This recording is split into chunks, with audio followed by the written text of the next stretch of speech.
So a lot of people have been asking me if I'm a gamer, man, if I game, dude.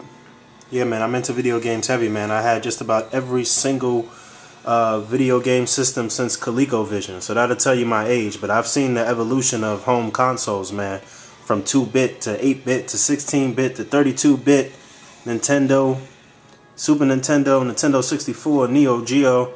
I pretty much still got all of my original gaming consoles in mint condition, man. So there's my Xbox and my PS2. I got my Nintendo 64 out right now because I just recently got Super Mario 64 again, so I was reminiscing on that. But this system on top of the 360, I switch out every so often. Sometimes I put my PS1, sometimes I put my original Nintendo, depending on how nostalgic I'm feeling.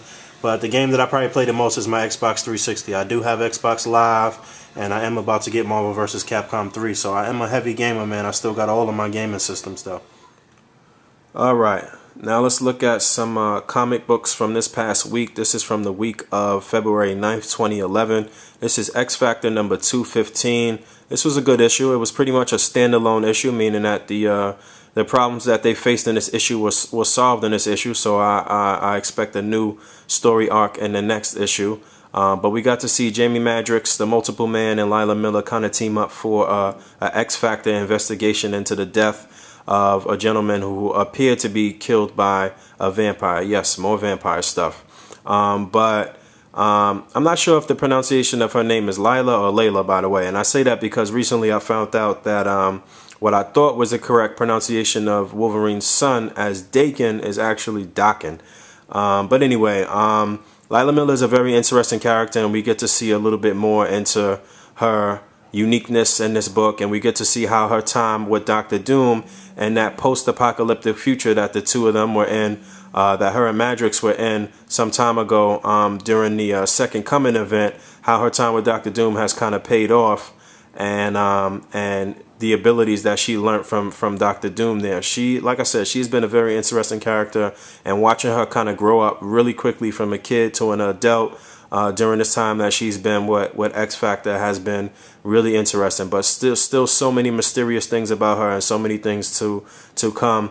And I just love the writing on this book, and I think things have come full circle from the time that David has started writing this book. From issue 1 up until now, everything has been so closely knitted together. This has been an excellent book. All right, next up we got Captain America issue number 614. This was actually a really dope issue. In the previous issue, we got to see Commander Rogers kind of commandeer the services of Faustus, who is an ex-comrade of the original Red Skull and basically the expert on mind control. So Steve Rogers was trying to get him to come in to testify on the defense's behalf and on Bucky's behalf to say that Bucky was basically under mind control during his time as the Winter Soldier. So in this issue, we actually get to see Faustus take the stand. We get to see some interesting courtroom antics with Faustus and what a guy busting into the courtroom who was hired by the new Red Skull, which is the Red Skull's daughter. And we even get to see Norman Osborn make a quick appearance. He's testifying via satellite in this issue. This issue was really good. We saw Falcon, we saw Black Widow, we saw Steve Rogers, and we saw some interesting developments at the end. Right, next up we got Ultimate Avengers number 3, issue number 6. This was actually not from the week of February 9th. I believe it was from the previous week, the 2nd, but I had missed out on it. Now this was the conclusion of this particular story arc where more vampires, by the way, where these vampires are basically attacking the S.H.I.E.L.D. facility and have been attacking superhumans and basically creating these superhuman vampires. So they had the clone of Hulk as a vampire. They had the ultimate version of, these are all Ultimate Universe versions of these people, by the way, but it was a cloned Hulk.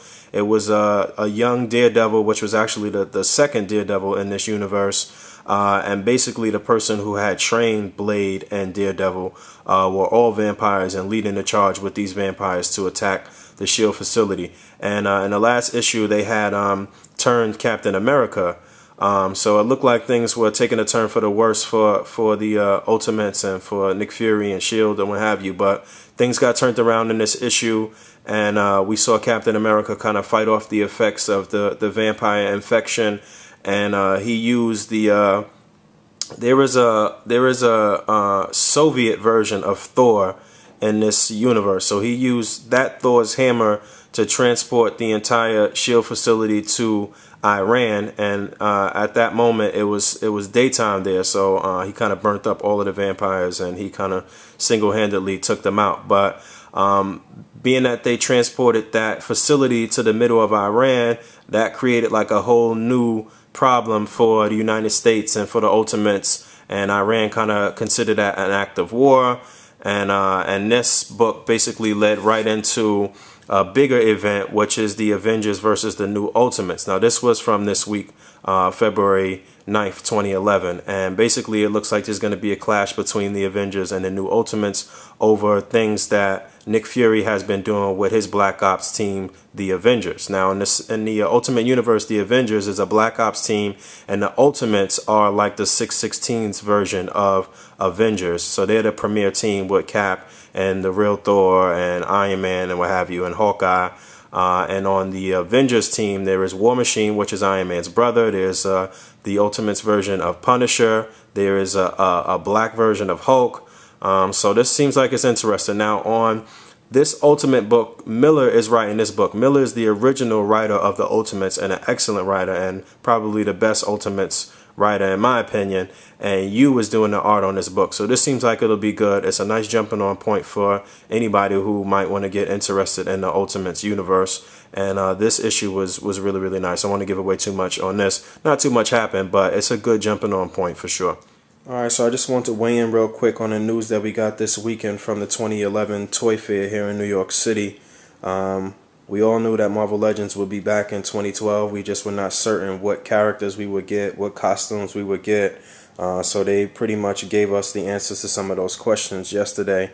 And if you don't know, they told us that Modern Thor in 6-inch form would be the first new Marvel Legends for 2012. That the Build-A-Figure line would be back. The first new Build-A-Figure would be Terrax. That we would get an Ultimate Hawkeye, and that we would get a Heroic Age Bucky Cap. So I'm really happy about these announcements. What I wasn't clear on was whether or not Bucky Cap, Thor, and the Ultimate Hawkeye would be part of that Terrax wave or that first Build-A-Figure wave. They weren't too clear on that, and they didn't say whether or not we would get Ultimate Hawkeye in this uniform, or if we would get him in the masked uniform. So I'm not too clear on that either. And I'm really happy about the Modern Thor because I passed up on the Select Thor because it was just too big and not enough articulation. I'm happy about the Bucky Cap as well because that'll give us some really nice displaying options for things that have happened over the past couple of years in comics and putting together the most modern Avengers team that's out right now. I'm pretty sure that we will get Iron Man in 6-inch figure form between the Iron Man line and Marvel Legends, so I'm not worried about that. But what I am worried about is the look of these figures, the articulation, the paint applications. I hope that Hasbro can get that all situated before 2012 rolls around, and I hope that they don't reuse these terrible molds that they have used in the past. And if they're going to reuse a mold, I hope it's a Toy Biz mold at least, similar to what they did with Hulkin, and they just added a little more sculpt on the chest and shoulders and gave us a nice warpath. But at the end of the day, they got to get the paint applications together too and make sure the articulation is there, especially on our flying figures, man. Like, I want them to give them ankle articulation and ankle pivots and ab articulation and waist articulation and a decent neck and head articulation. I mean, there's no point in having a flying figure that you can't get into decent flying poses, man. So I hope they fix that. I hope they get the paint applications together. I hope they don't reuse any of these terrible molds that they used in the past.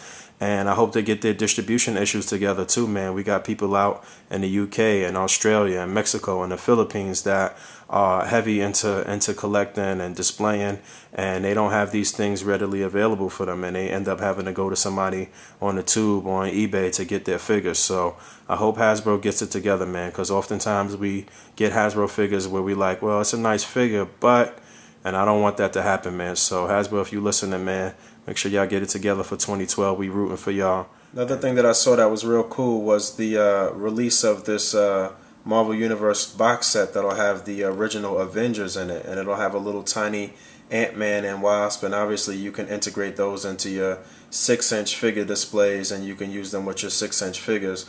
And not only can you use the little wasp with your 616 universe display, but the evil version of the Ultimate Wasp was wearing that same costume in the Ultimate books too. So a lot of options, a lot of nice things coming out for Universe. So definitely excited with things that they got coming down the pipeline. I just hope they execute properly, man.